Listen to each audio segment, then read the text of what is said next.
সবাইকে শুভেচ্ছা। অনেক ভারতীয়রা আছেন যারা আমার সাথে টেলিগ্রামে যুক্ত আছেন এবং ওখানে অনেক ধরনের প্রশ্ন করে থাকেন ফরেক্স রিলেটেড, স্টক রিলেটেড। তো ব্যাংক নিফটি নিয়ে হচ্ছে তারা ভিডিও দিতে বলছেন এবং ওটার অ্যানালাইসিসগুলো শেয়ার করতে বলছেন।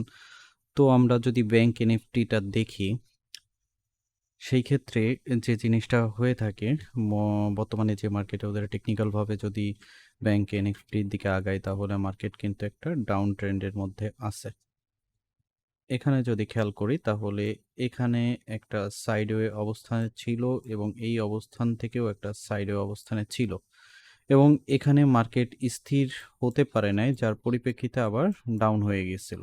পরে এখানে একটা সাইডওয়ে হওয়ার পর মার্কেট কিন্তু আবার ডাউনের এই অবস্থানে আছে।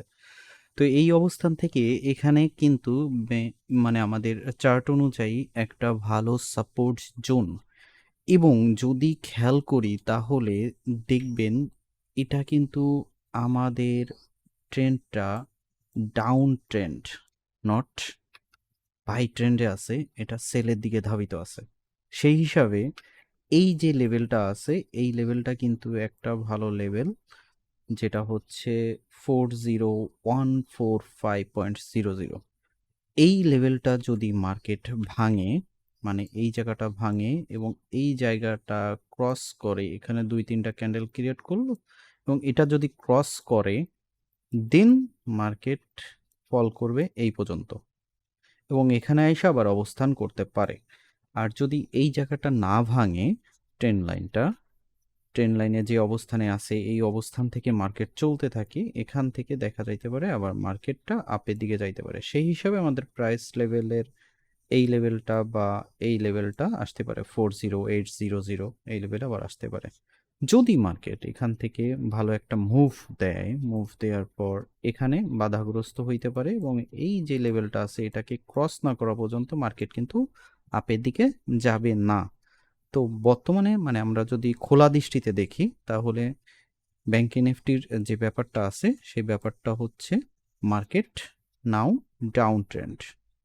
তো এখানে এই অবস্থানে আছে, যদি সেল পজিশনে থাকতে হয় তাহলে মার্কেট যখন এখানে আসবে, এখানে আসার পর আমরা একটা সেলিং পজিশন নিতে পারি। সেক্ষেত্রে আমাদের সেল পজিশন হতে পারে হচ্ছে 42800, এই লেভেলটা। আর যদি মনে করি যে না, মার্কেটটা আমরা বাই পজিশনে ধরে রাখবো, হয়তো বা এখন ডাউন ট্রেন্ডে আছে বাট বাই দিকে যাওয়ার সম্ভাবনা আছে, যেহেতু এখানে একটা ভালো সাপোর্ট জোন আছে, সো এখান থেকে যদি আমরা বাইও ধরে নিই, যে আমরা এটাকে বাই নিব, এখান থেকে মার্কেটটা মুভ করে উপরের দিকে করতে পারে, তাহলে আমার টিপির রেঞ্জ থাকতে পারে এই লেভেলটা বা এই যে সেটা আছে, ট্রেন্ড লাইন আছে, এই ট্রেন্ড লাইন অনুযায়ী যে লেভেলটা আসবে সেই লেভেলটা যেমন আছে 40800 এটা, আর আমাদের এস এল লেভেলটা থাকতে পারে হচ্ছে 38092.35, এই লেভেলটা। তো খোলা দৃষ্টিতে হচ্ছে মার্কেট আমরা যদি দেখি 4 ঘন্টা চার্ট অনুযায়ী এটা ডাউন ট্রেন্ডে আছে, কিন্তু এখন এমন একটা পজিশনে আছে, এই পজিশন থেকে আসলে আমরা বাই আশা করতে পারি, বাইয়ের দিকে থাকাটাই আশা করতে পারি। তবে এখানে একটা মোক্ষম পজিশন আছে, এই পর্যন্ত নামার একটা পসিবিলিটি আছে এবং এখান থেকে তারপরে মার্কেট আপের দিকে যাওয়ার সম্ভাবনা আছে। আর এটা যদি মার্কেট ক্রস করে, এই লেভেলটা ক্রস করে, দেন মার্কেট কিন্তু আরো ডাউনে আসবে এবং এই লেভেলটা পর্যন্ত টাচ করতে পারে 38725, এই লেভেলটা। এবং মার্কেটে যদি এই লেভেলটা ভাঙে, তাহলে মার্কেট সোজা নিচে চলে যাবে। তো এই অবস্থান থেকে মার্কেট আমরা আশা করতেছি বাইরের দিকে থাকতে পারে এবং এই পর্যন্ত আপনারা টিফিন নিয়ে রাখতে পারেন। এসএল এর যে পজিশন আছে এইটার একটু নিচে যদি আমরা রাখি তাহলে হচ্ছে এসএল পজিশন 37600, এটা রাখা যাইতে পারে। তবে ট্রেন্ড লাইনের মধ্যে যদি থাকেন তাহলে আপনারা উপরে গেলে সেল নিতে পারেন, আর নিচে যদি থাকেন তাহলে নিচ থেকে এই অবস্থান থেকে একটা বাই নেওয়া যাইতেই পারে। তো এই ছিল ভিডিওটি। ভালো থাকবেন, সুস্থ থাকবেন।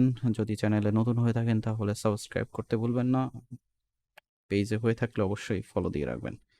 C you next time.